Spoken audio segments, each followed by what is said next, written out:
Assalamualaikum warahmatullahi wabarakatuh. Bismillah, alhamdulillah, wassalatu wassalamu ala rasulillah Sayyidina Muhammad ibn Abdillah wa ala alihi wa ashabihi wa mawalah wa la hawla wa la quwata illa billah ma ba'd. Kaum muslimin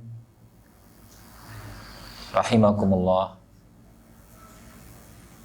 pelajar perwira yang kami banggakan dan dirahmati Allah Subhanahu wa taala.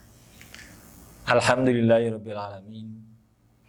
Malah senantiasa kita memanjatkan puji dan syukur kita kehadiran Allah Subhanahu wa taala atas limpahan taufik, nikmat, karunia dan hidayahnya.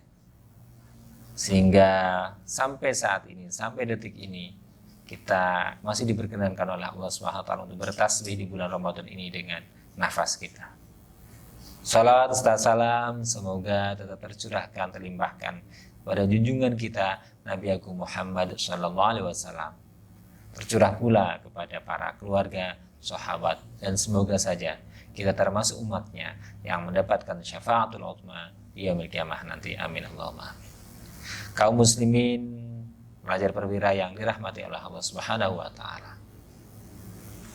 Di bulan Ramadan ini, di mana kita berkumpul bersama keluarga, di mana kita dalam pandemi COVID-19 ini harus berada di rumah dengan seluruh keluarga kita, maka akan lebih bermakna, akan lebih mendatangkan keberkahan bagi rumah kita jika selama bulan Ramadan ini kita menghiasi rumah kita, kita mendidik anak-anak kita, keluarga kita dengan Al-Quran. Karena jangan sampai kita meragukan apa yang ada di Al-Quran. Sebagaimana dalam surah Al-Baqarah di sana disebutkan di ayat 2, Alif Lam Mim dzalikal kitabu la raiba fihi hudal lil muttaqin. Bahwa Al-Quran ini tidak ada keraguan di dalamnya dan menjadi petunjuk bagi orang-orang yang bertakwa. Kita melaksanakan ibadah puasa ini adalah supaya kita menjadi orang yang bertakwa.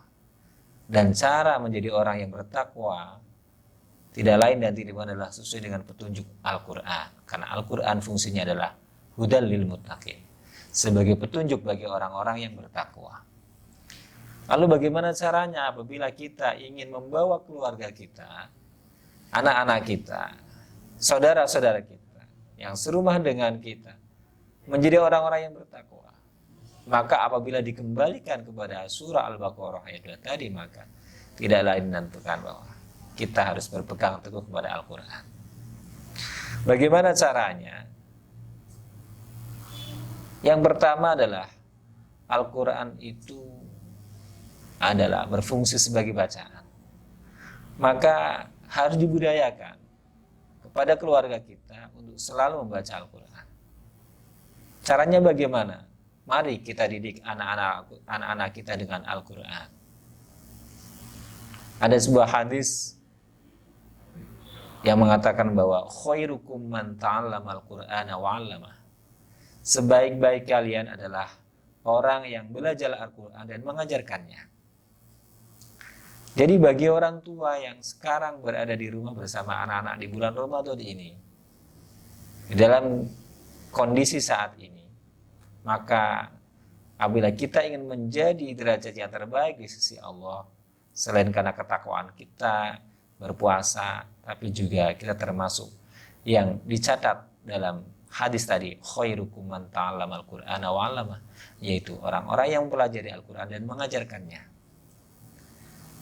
Jadi mari kita ajarkan anak-anak kita dengan Al-Quran. Mulai dari cara membaca yang benar dengan metode apapun.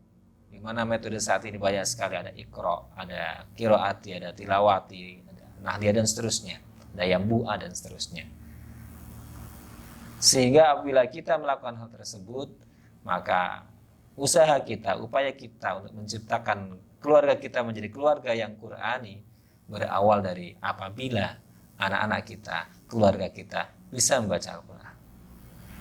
Bagaimana kita bisa mengatakan bahwa kita ingin membentuk keluarga kita Qurani sementara anak-anak kita tidak bisa membaca Al-Quran. Bagaimana kita bisa melaksanakan sholat dengan benar apabila bacaan Fatihah anak-anak kita, keluarga kita saja belum benar? Maka pembelajaran Al-Quran ini sangat penting. Ada hadis lain yang menyebutkan bahwa didiklah anak-anakmu, adibu auladakum bitilawatil Quran. Didiklah anak-anakmu dengan membaca Al-Quran. Sehingga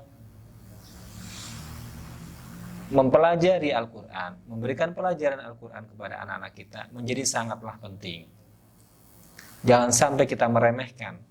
Kita mementingkan pelajaran bahasa Inggris, kita mementingkan pelajaran matematika, mementingkan pelajaran IPA di sekolah kepada anak-anak kita, tapi kita melupakan bagaimana anak-anak kita belajar Al-Quran. Sangat prihatin ketika kita melihat orang tua yang bersedia, rela membayar mahal demi les privat matematika, demi les privat bahasa, atau demi les privat pelajaran di sekolahnya, tetapi dia meremehkan pelajaran Al-Quran bagi anak-anaknya.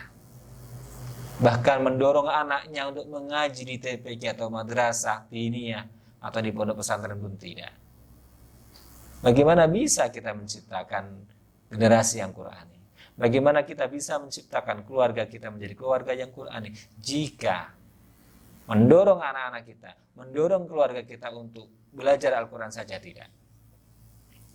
Oleh karena itu, jika kita masih mempunyai kesempatan untuk itu, maka mari prioritaskan pendidikan Al-Quran bagi anak-anak kita.